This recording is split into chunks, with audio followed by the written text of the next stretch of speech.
And I think that's the symbolism, that's the philosophy that I wanted to pull into that particular moment. Damien's fighting the world and he's trying to hurt people. I vouch for you. You think you mad? Try spending half your life in a cell, watching somebody else live your life. I'm coming for everything. You threatening me?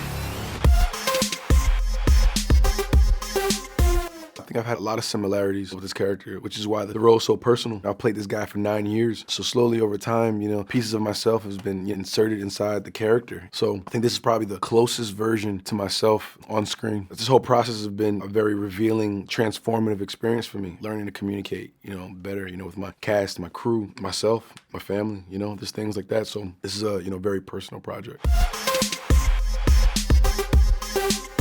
Like I said, the Rocky franchise slash DNA is throughout this entire film and throughout the entire franchise. I think the underdog spirit in which he started is the core of the franchise, which is why it's so relatable to everybody, because they see a little bit of themselves as an underdog walking around the world, with hardships and challenges. And that's why I think people always root. One of the hard things was keeping it down as an underdog in the third film, and I think that all stems from what was started many years ago.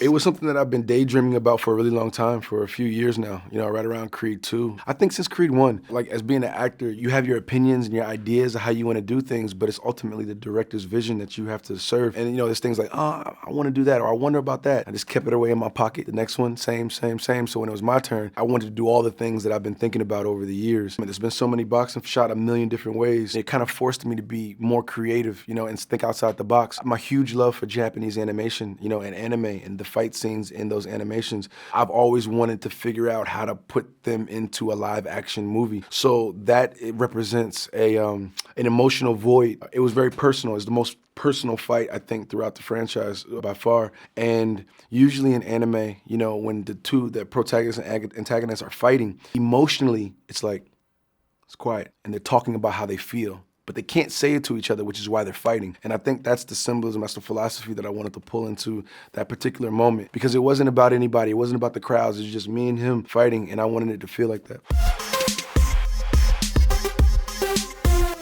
Ooh, I think teaching Amara to box, because I'm dealing with an ASL translator. I had a limited amount of time with a young actress, which is another thing that you don't fully understand until you get on set. And it's like, wait, I have how much time? Wait, oh my God, no. And I'm trying to communicate my sign language at the time. It's good, but it's not as detailed. And I needed to get something just right, because I had a dream of a shot, and I visually saw something in my head, and I needed to get it just right. And I had a lot of things going on. So that was one of the most challenging times for me, to have to act, be her father, be in this emotional moment, communicate with her, connect, but then also get the exact shot that I wanted. And, we nailed it on the last second. The lady was like, that's it, it's over. And I was like, no, please give me one more second. So that was probably one of the more challenging moments.